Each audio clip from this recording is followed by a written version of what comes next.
Poona pact 1932 शायद आप नहीं सुने होंगे। बाबा साहब ने बहुत प्रयासों के बाद ब्रिटिश प्रधानमंत्री राम से मैकडोनाल्ड से कम्युनल अवार्ड प्राप्त किए थे। इसमें दलित समाज को सेपरेट इलेक्ट्रोड यानी कि स्वतंत्र निर्वाचक दिया गया था। लेकिन वहीं पे 1932 में ही यरवदा जेल से गांधी जी ने आमरण अनशन शुरू कर दिया। बहुत दौर के बातचीत के बाद बाबा साहब के ऊपर पूरे देश भर से दबाव बनाया जाने लगा। इधर दलित समाज की, वंचित समाज की अधिकारों की बात थी और उधर महात्मा गांधी की प्राणों की आहुति की बात थी। इस दोनों उलझन के बीच में एक रास्ता निकाला गया कि वंचित समाज, दलित समाज को आरक्षित सीट दिया जाए।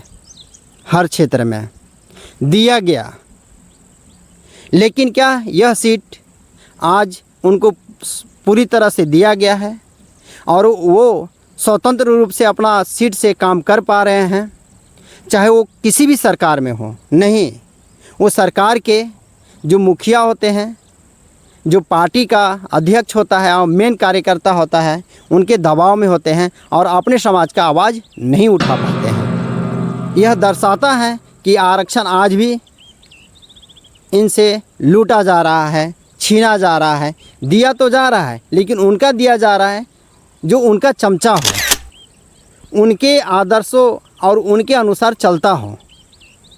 दलित समाज का आदर्श, दलित समाज का स्वतंत्र रूप से आवाज़, इनका रहने खाने का, जीने का, पढ़ने का अधिकार नहीं उठाया जा रहा है। आज के दौर में भी दलित समाज, वंचित समाज के ऊपर बहुत सारे अन्याय हो रहे हैं, लेकिन क्या सरकार कोई कदम उठा रही है? नहीं, सरकार गूंगा बहरा बनकर बैठी हुई है।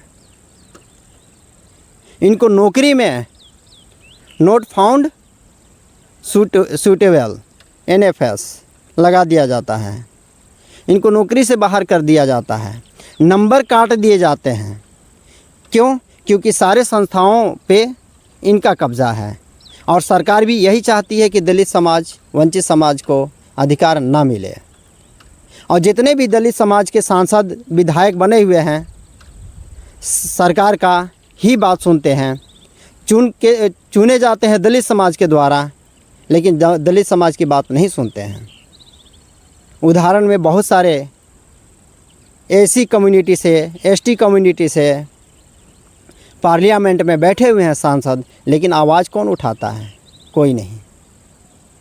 तो दोस्तों, आज हमें जागने की ज़रूरत है और जगाने की ज़रूरत है और अपना हक अधिकार लेने की ज़रूरत है। सरकार से डरने की ज़रूरत नहीं है, आवाज़ उठाने की ज़रूरत है।